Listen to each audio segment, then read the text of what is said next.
Again, official welcome to the Outbound View and Sales Intel webinar, Sell Smarter, Not Harder, with the land and expand strategy, really talking about ways that once you close that deal, how to get into other parts of that organization, how to expand that account.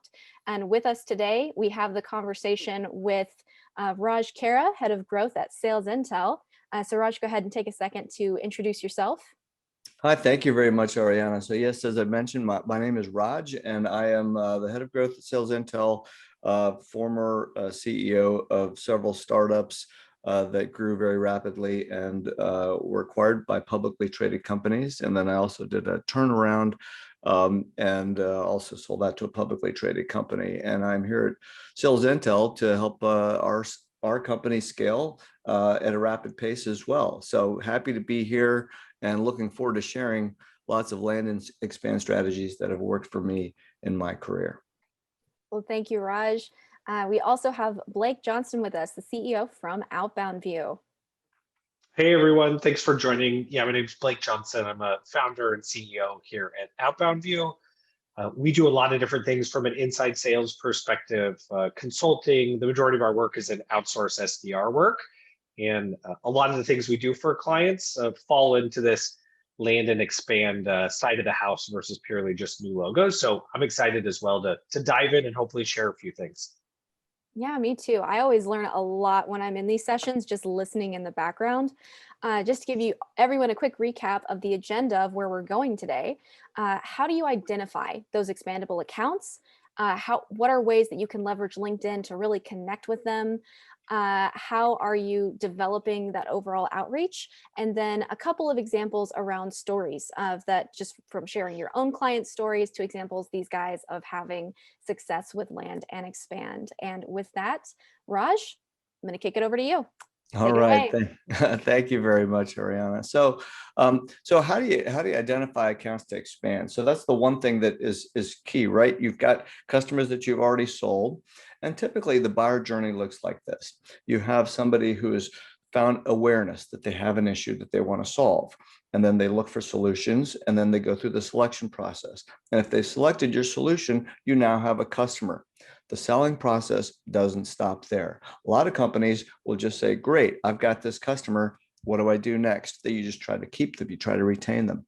But there's actually another upgrade path, and that's the path to get them to see whether they can buy more from you, whether it's additional products, whether it's additional licenses, maybe more seats. Maybe they have a 20-person team and they've only bought licenses for 5 of them, and you have the opportunity to expand.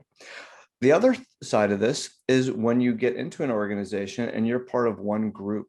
And so the way to expand there is to see if there are other divisions, other groups in the companies. And this is really, really common, especially when you sell large accounts. And so you might get a customer like, let's say, IBM. You're not going to get all of IBM probably in that first shot. But once you get in there, you can start doing things to show people how you're solving a problem for that division. And then that can also spread to expand into the other areas of the company. So the third thing that I'd like to share with you is using intent signals. And this is where some really cool data points come into play. There are people looking for products and services that you sell right now. And the cool thing is Sales Intel actually has that data through our intent search. And so knowing who's searching on what gives you the ideal opportunity to go reach out to people. And odds are pretty good that when you connect with somebody who is searching for products and services like the kind you sell, and you reach out to them at the time they're searching, they're more than likely going to engage with you.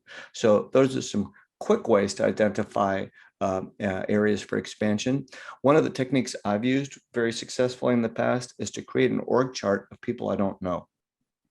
So when you're inside an account, you have a sense of the lay of the land, you know, who's actually the one writing the checks, the ones that are actually doing the work, the ones that are managing the budget.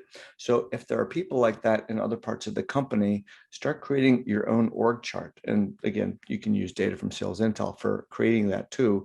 But once you start to see who you can start to talk to in other areas, you can start with conversations with people that you already know, or start doing other outreach that Blake will share with you too. So that's a quick way to identify how to find the accounts that have the potential for expansion.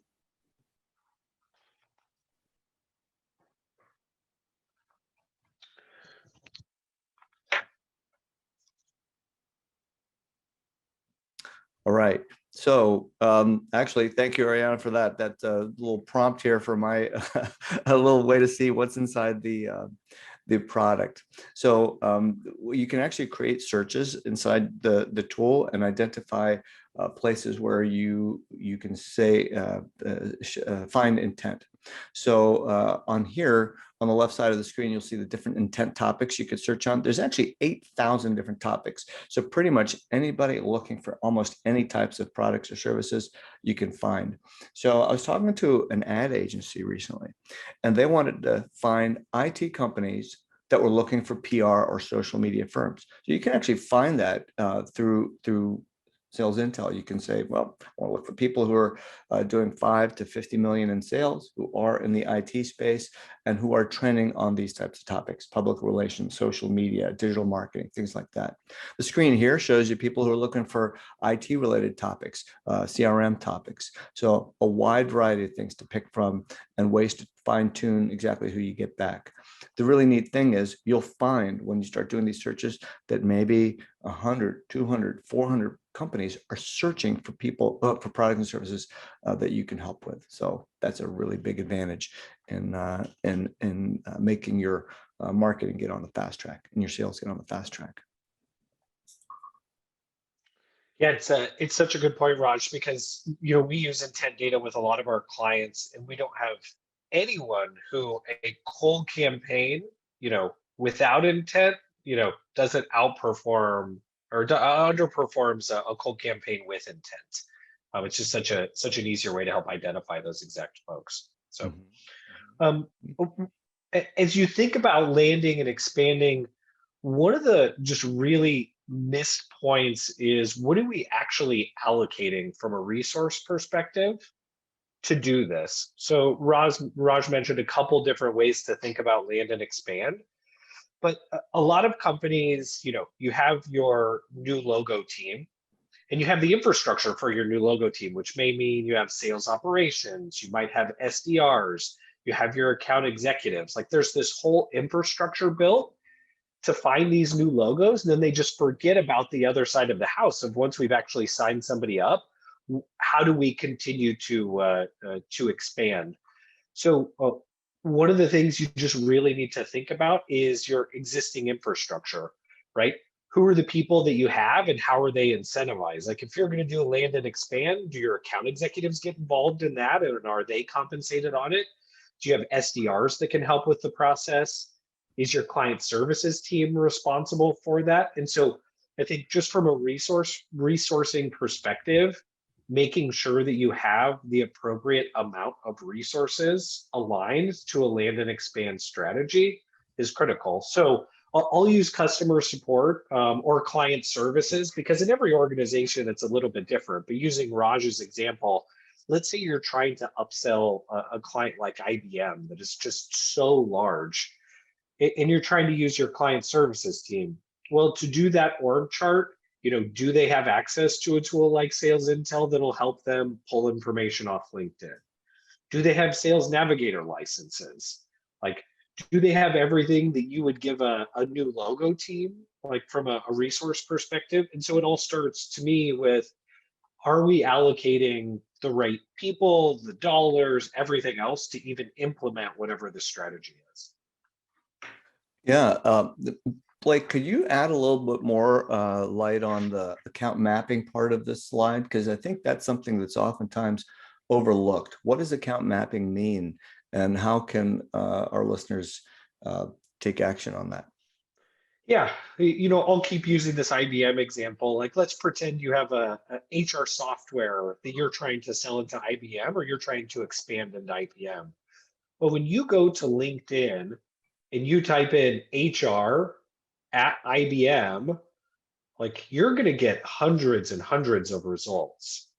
And so within HR, you may be typing recruiting or talent management or all these different titles. Well, like, that's a skill. So, to me, org charting and account mapping, if you don't have access to a sales intel, or you don't know how to use a LinkedIn Sales Navigator correctly, to me, it's like just getting that information off of LinkedIn into somewhere where you can say, this person owns the budget, these are influencers, and you can really map who are the people that you would even want to reach out to. Yeah, yeah. And then, of course, incentivizing appropriately. So you want to make sure that people are incentivized to actually go out and connect with people. So we actually had a question on intent. And so, so there's a question related to licenses, to the intent data that's inside Sales Intel, or whether you would want to connect with, Bombora directly. So Sales Intel has Bombora data inside it. And so what I would recommend is connect with our sales team to actually understand exactly what you're looking for, because the answer really depends on what you want your outcome to be. And so, so we've got a lot of that data right there. And so, if the goal is to find companies who are searching for the topics that you're interested in, I think you might be surprised with how much data that we actually have. So have that conversation with our sales team first, and then that way they can help guide you to the right solution that's the best fit for your company. So there's that. There's one other question about CRM. Let me just read that real quick. If you take CRM software for an intent topic, in this example, can you tell the difference between a company doing Google search for their current CRM software because they need to contact the customer support, versus an issue for people looking at actual new CRM software? So I think the question is the intent signal based on someone who's searching for support versus someone searching for actual sales information. So the intent signal is it's basically someone searching on that topic. So it's unclear necessarily whether it's a search for someone looking for support versus sales. But more than often, if you look at the person who is like the persona that you're going after. So let's say you're targeting the VP of information technology at a company. More than likely, they would know to go directly to their current vendor for support related questions. So if they're searching on topics about ways that CRM software could help, more than likely they're going to be looking for options, which could be a new sale. So I would explore it from that perspective, and then use Sales Intel's data to reach out to people with an appropriate message. Yep. A lot of the intents, they have some pretty advanced algorithms too, so they can see when multiple people are looking and surging as well. So it can be a little more telling if this is a company-wide issue, through Sales Intel. Yeah, yeah. And I know we use intent data ourselves. We use our own software, and we have seen very quickly ways that we can ramp up our pipeline just by using intent data when we do our outreach. So we know from firsthand experience that it works pretty well. All right, let's go ahead to the next slide. Yep. So I think everybody probably uses LinkedIn. I'm guessing a lot of you have Sales Navigator. From what I've seen, most customer support and client services teams don't, as an example. So when I think about LinkedIn and when everybody thinks about their network, most people's networks are filled with, colleagues and friends and past colleagues and those types of things. Very rarely are you connected with the people that could potentially purchase your products and services. And so when you're leveraging LinkedIn, I think it's multiple approaches. One, you have to be able to search LinkedIn and do it correctly. You have to use tools like Sales Intel to get the actual data off of LinkedIn and get their contact information. And then normally you want to build some type of connection strategy. So once again, in my IBM example, you're trying to upsell your product or service into different parts of the HR organization. Once you've mapped everything out and visualized it, chances are you're going to want to start connecting with those key players. And you don't have to connect with them to book a meeting and sell your product immediately. Like, you can connect with these people to tell stories, to share what you're already doing, and even just to say, hey, I'm not sure if you knew, but I'm the account manager for XYZ. Like, building from finding the people all the way through sharing info is absolutely critical for any groups that want to work on kind of expanding existing accounts. Yeah, I think one of the key things that I've found really useful is creating use cases descriptions of use cases, and also case studies that are stories. So I know that, so I'll share with you a couple of tricks I use for case study development, because what people want to know is, how can your product or service help me? So the way they do that, in the absence of knowing your reputation, especially if you're a growing company and maybe you don't have an established brand just yet, so you need to create that feeling of trust. People buy from people who they like, they buy from people who they trust. So how can you create that trust? Well, one of the ways is testimonials.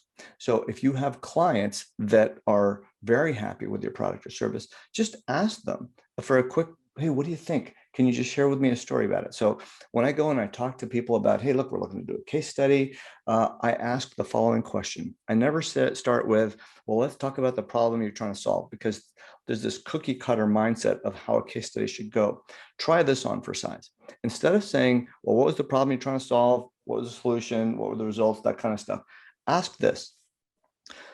Tell me about the last time you logged into our software and you got information that you didn't know before. What did you do with it?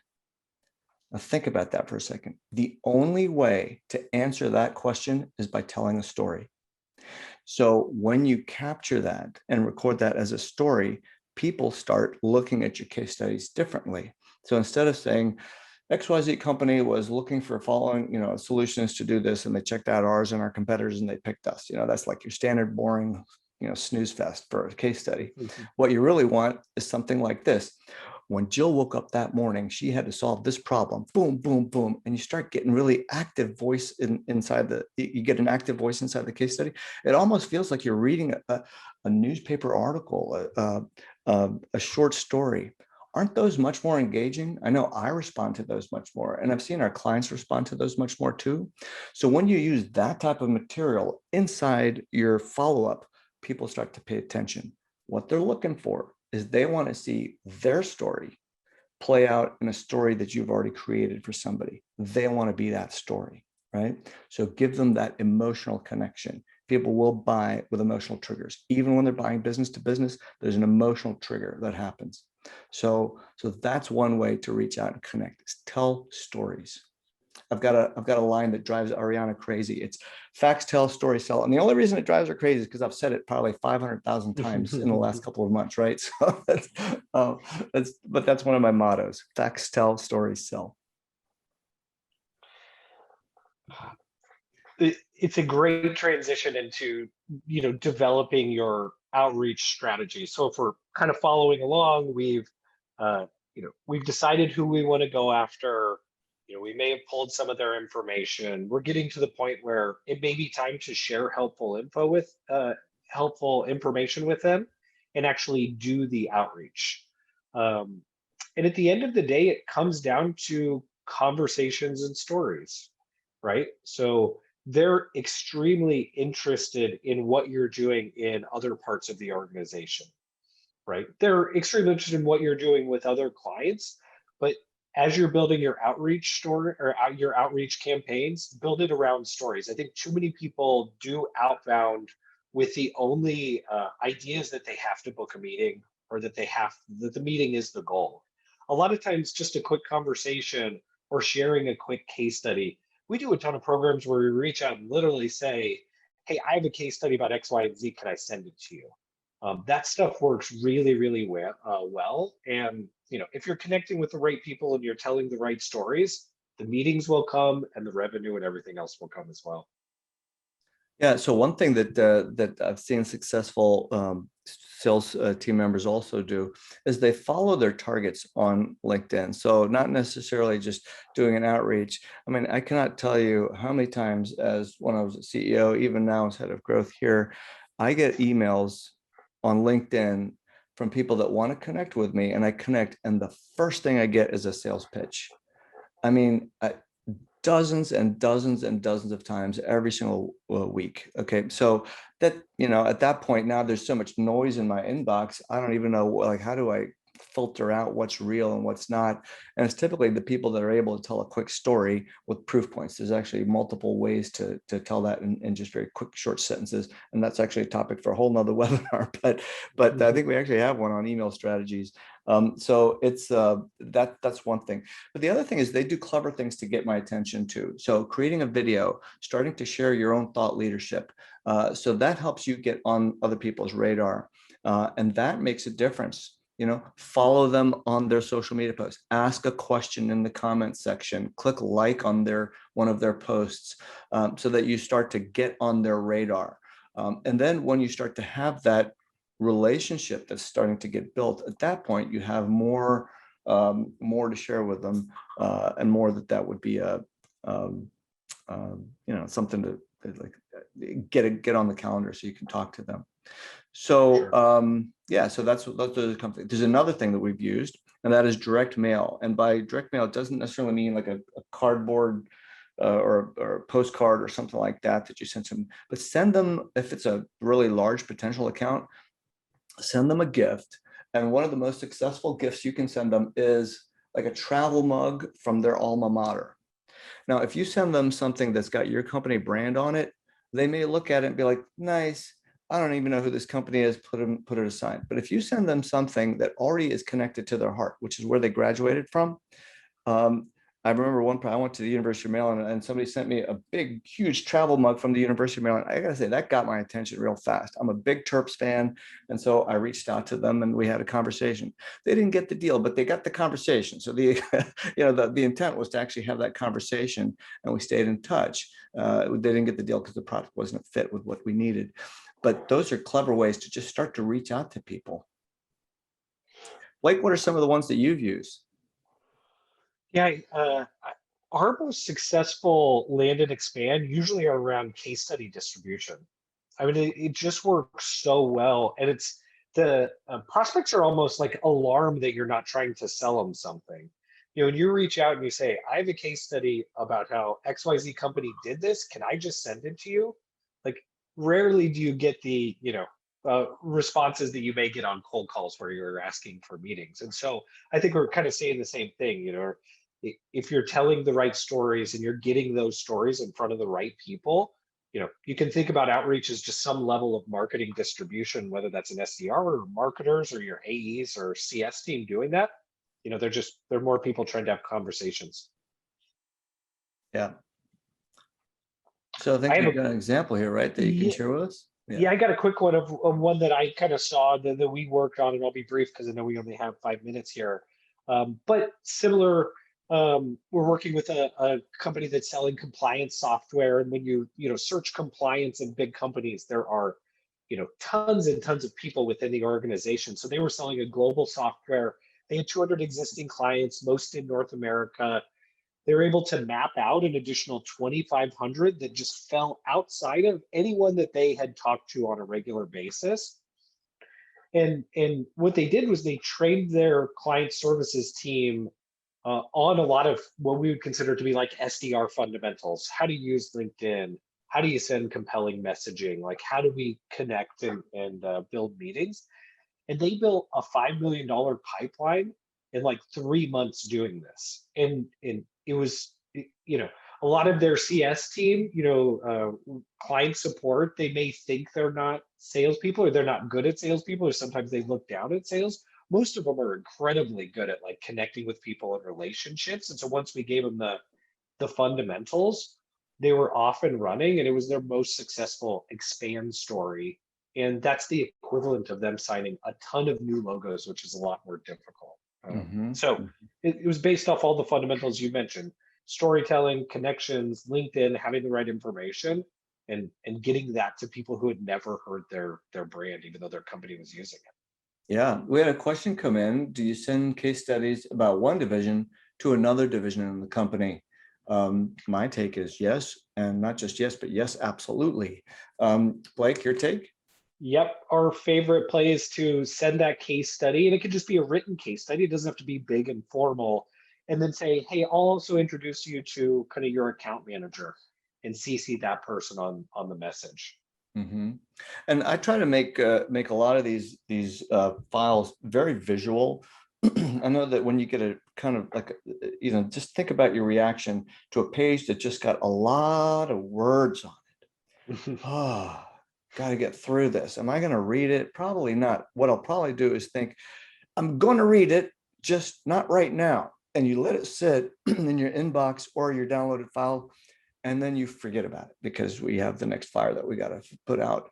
So what I tend to do is these case studies, I try to make them very visual, and I try to put charts, graphs, things like that that convey information in an infographic format up front, because that way people can take a look at it like, oh, this is pretty cool. Flip to the next, oh, really cool.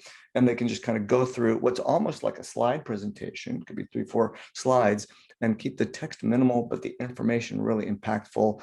Bullet points also work really well. So just, I mean, we're now entering the TikTok generation. Everybody can just get everything in 1 minute, and so let's make it an equivalent version for passing along information. So that's one important factor. I have another question here.